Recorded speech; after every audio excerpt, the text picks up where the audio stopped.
আজকে সকাল সকাল সমস্ত কাজ হয়ে গেছে বন্ধুরা। সকালবেলা আজকে একটু তাড়াতাড়ি ঘুম থেকে উঠেছি, তো তাড়াতাড়ি ঘুম থেকে উঠলে এই একটা সুবিধা, সকাল সকাল সমস্ত কাজ হয়ে যায়। এই যে আমার বিছানা গুছানো হয়ে গেছে, আর ছেলেকে স্কুলে দিয়ে এসেছি, দিয়ে এসে এই যে জামা কাপড় ধুয়েছি কয়েকটা। তো এই জামা কাপড়গুলো ধুয়ে দিয়ে এখন বাজে প্রায় ঘড়িতে 12টা। তো আজকের ব্লগটা আমি এখন থেকেই শুরু করলাম। তো কেমন আছো বন্ধুরা? আশা করছি ভালো আছো। তিথি ড্রিম লাভ চ্যানেলে তোমাদের সবাইকে আবারও অনেক অনেক স্বাগত। তো আবারও চলে এসেছি তোমাদের সামনে আরও একটা নতুন ব্লগ নিয়ে। আশা করছি আমার ব্লগটা তোমাদের সকলে ভালো লাগবে। তো বন্ধুরা প্লিজ পুরো ব্লগটা দেখো, আর যদি ভালো লাগে একটা লাইক করে দিও আর কমেন্ট করে জানিও। আর হ্যাঁ, আমার ব্লগগুলো যদি তোমাদের ভালো লাগে তাহলে প্লিজ চ্যানেলটাকে সাবস্ক্রাইব করে রেখো। আর এই যে রান্না হয়ে গেছে।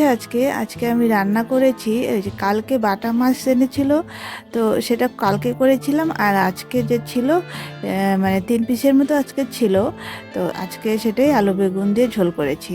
তো এই যে এখন রান্না করে কয়েকটা বাসন আছে, সেগুলো মাজবো।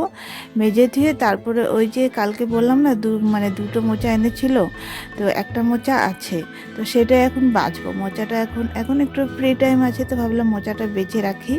মোচাটা বেছে তারপরে মোচা বাছতে একটু একটু সময় লাগে, তো বাছতে বাছতে হয়ে যাবে স্কুলে যাওয়ার সময়।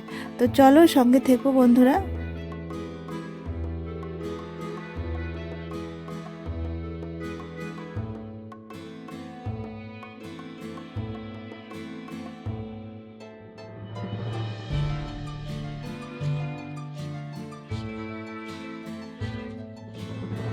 বর্ষার দিনে এই হলো একটা সমস্যা, কি বলো তো, যেদিন রোদ উঠবে একদম ফাটিয়ে রোদ দিবে, গরম।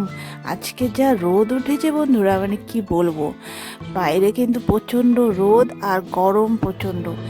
আমি তো এবারে ঘেমে যাচ্ছি, এই যে বাসন মাজছি আর এই যে গ্যাসটা একটু মুছে রাখবো, তো আমার গা দিয়ে কিন্তু ঘাম একদম ঝরিয়ে পড়ছে।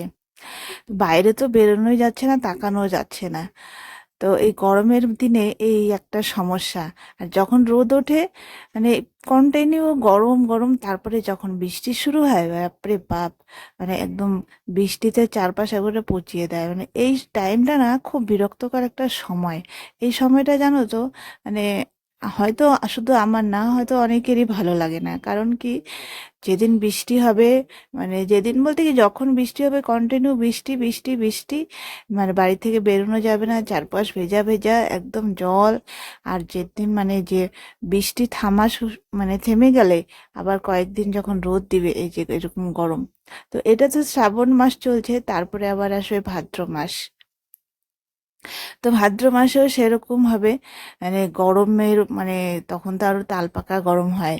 কি বলবো, এত গরম, থাকা যায় না, এরকম গরম হয়। তো ওইদিকে আমার রান্নাঘরের সমস্ত কাজ হয়ে গেছে। তো এখন আমি এই যে মোচাটা বাছতে বসলাম।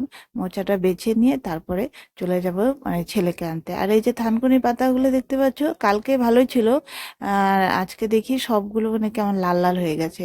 তো এরকম লাল লাল হয়ে গেছে, এটা এখন বাটা করলে জানি না ভালো হবে কিনা। তো তাও বেছে রেখে দিব, তো রাত্রেবেলা বাটা করব যদি ভালো থাকে। আর এদিকে মোচাটা বেছে রাখবো, মোচাটা ভাবছি রাত্রে করব। তো দেখা যাক কি হয় রাতে। মানে এখনো বলতে পারছি না রাতে কি রান্না করব। মোচাটা বেছে রাখলাম, রাত্রে যদি করি তো করব, না হলে একবারে কালকে সকালে করব। কারণ সকালে তো খুব তাড়াহুড়ো হয়, তখন তো বাছার একদমই সময় থাকে না। তো এখন যেহেতু একটু ফ্রি টাইম আছে, তাই বেছে রাখছি। তো চলো বন্ধুরা, একবারে ছেলেকে নিয়ে এসে তারপরে আবার তোমাদের সামনে আসবো।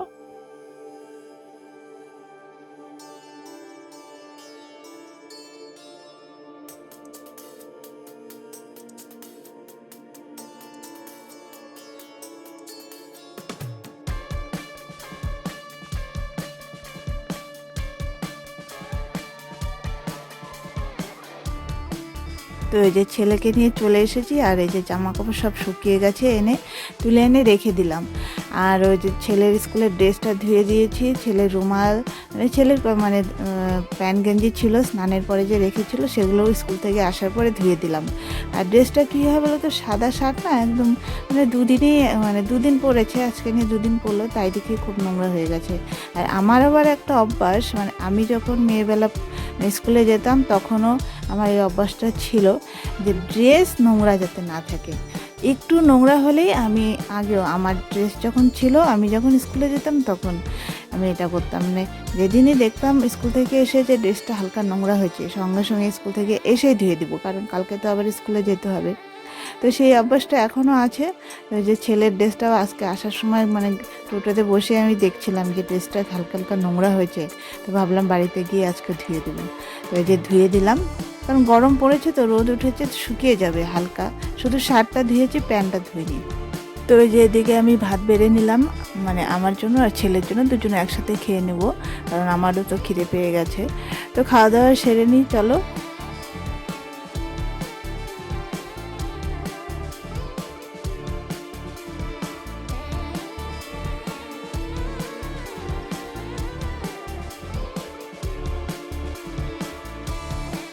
তো এখন বাজে রাত্রি প্রায় 9:30। আজকে একটু তাড়াতাড়ি চলে এলাম রান্নাঘরে ভাত বসাতে, কারণ বরের খুব খিদে পেয়েছে।